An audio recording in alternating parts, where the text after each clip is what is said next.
अन्य आप संप्रदायों में देखें, यानी कि हिंदुओं को छोड़कर आप देखें, यानी सनातनी जो है, जो भगवान को मानने वाले हैं, सनातन में भी पंथ अलग अलग हो सकते हैं, लेकिन जैसे हिंदू, मुस्लिम, सिख, ईसाई जो भी सनातन को मानते हैं, कहीं ना कहीं मानते हैं, किसी भी रूप में मानते हैं, साकार या निराकार रूप में। उनके लिए अलावा आप देखिए, मुस्लिम लोग कहते हैं, उनके धर्म ग्रंथ में लिखा है, हे मोमिनो, मतलब केवल उन्हीं को संबोधन किया है कि किन का कल्याण हो, जो केवल अल्लाह को मानता हो। संबोधन है वहां, यानी कि जो केवल अल्लाह को मानने वाला, केवल उनका अच्छा भला हो। बाकी यदि अल्लाह को जो ना मानता हो, उनका क्या, वो काफिर है।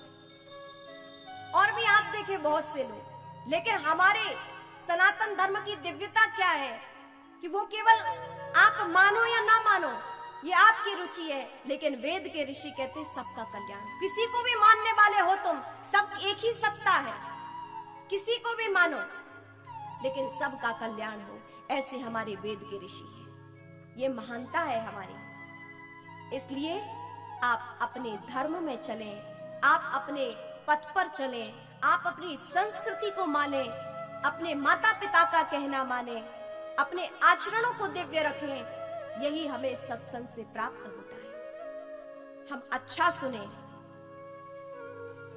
आज जो यदि आप क्या कहा जाए, वेद शास्त्र अच्छा हम कहां श्रवण करते हैं?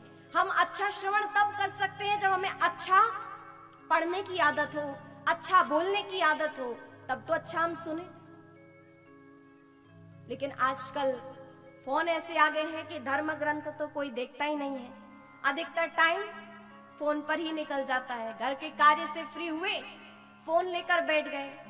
आपस में सगे संबंधी एक ही स्थान पर बैठे हैं, लेकिन सब आपस में बैठे, लेकिन सब फोन लेकर बैठे हैं। आजकल दूरियां तो कम हो गई, लेकिन फासले बढ़ गए। लोग कहते विकास हो गया है। कैसा विकास? क्या आप विकास इसको समझते हैं कि पहले झोपड़ियां थीं, आज बड़े बड़े मकान बन गए? पहले गलियारे थे, आज बड़ी बड़ी सड़कें बन गई। पहले पत्र लिखा जाता था, आज फोन हो गए।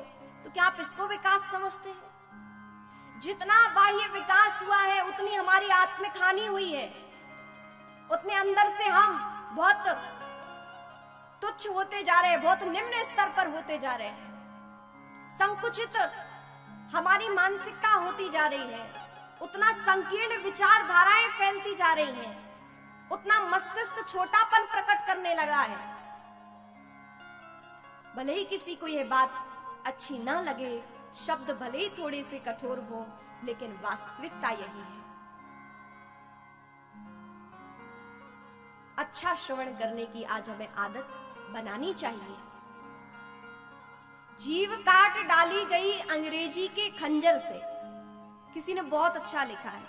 अपनी भाषा, हमारी भाषा कौन है? देव भाषा कौन है? संस्कृत। मातृभाषा हिंदी। लेकिन आज हम अपनी मातृभाषा को भूलते जा रहे हैं, हम अपनी देव भाषा संस्कृत को भूलते जा रहे हैं। और जिसकी भी जो भाषा है, अपनी अपनी भाषा को महत्व देना ही चाहिए। जो अपनी भाषा को भूल जाए, जो अपने मातृत्व भाषा को भूल जाए, उसका कैसा मातृ प्रेम, उसका कैसा देश प्रेम? देश का मतलब यही नहीं जो जहां रहता है, जो जिस भी राज्य में, उसके लिए वही सब कुछ है। तो हमें अपनी भाषाओं को ध्यान रखना चाहिए, अपनी परंपराओं का, अपनी संस्कृतियों का ध्यान रखना चाहिए। किसी ने बहुत अच्छा लिखा है कि जीव काट डाली गई अंग्रेजी के खंजर से, तो कानों में वेदों का रस कौन घोलेगा? अरे बच्चों को तो नहीं है आजकल फोनों से फुर्सत, तो भविष्य में गीता पुराण कौन खोलेगा? आजकल बच्चों को तो नहीं है फोनों से फुर्सत, तो गीता पुराण कौन खोलेगा? आप जरा देखिए कि यदि आप अपने धर्म ग्रंथ शास्त्रों से दूर हैं, तो धीरे धीरे आपकी सनातनी परंपरा जो है, आप यदि उसे भूलते जाएंगे, उससे दूर होते जाएंगे तो बहुत दिन वो नहीं है जो आप अपने धर्म में नहीं रह पाएंगे, आप अपने महापुरुषों को नहीं पूज पाएंगे, आप अपने भगवान की पूजा नहीं कर पाएंगे, आप सत्संग नहीं कर पाएंगे। और जैसा यदि हम इतिहास से कुछ ना सीखें, कितना कुछ सहा इतिहास ने, आप देखे हो